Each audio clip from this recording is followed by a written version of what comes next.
You know, leadership today is more complicated than it's been in a long time. I work a lot in global leadership, so I work with leaders in China, in the Middle East, in Europe, in Latin America, and the United States.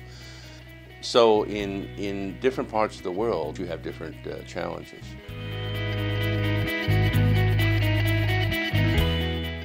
Leaders in China are managing young people who've just come back from the United States or other countries, many of them, highly educated, and who are very anxious, as are most millennials, to have a lot of responsibility.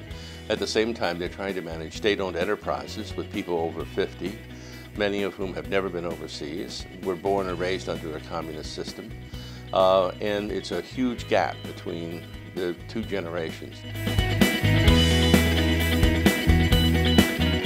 In the Middle East, you have a situation where many of the leaders today had grandparents who were Bedouins. Their parents found oil.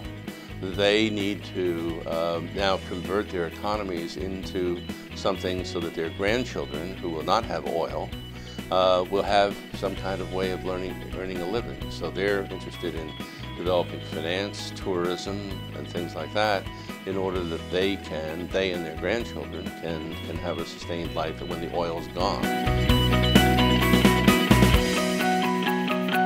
In the United States, leaders are facing a situation in which they have to both cut costs dramatically and increase revenues, which is different from what they had to do 25 years ago. 25 years ago, you could be a leader and you could be strategic but not operational. Today, you have to be strategic and operational.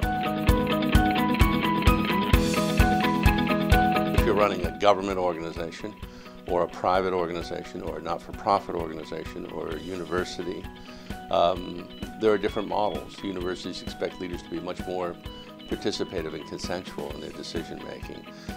Corporations tend to be more hierarchical. Governments tend to be more service-oriented.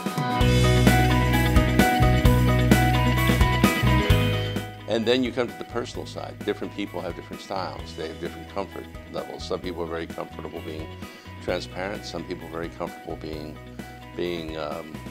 more closed.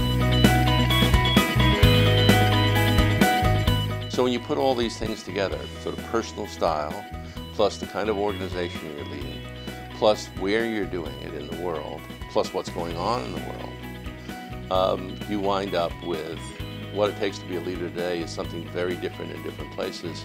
One of the things all leaders have to do is to learn more about themselves and how they react, because they're going over, in many cases, over into different situations.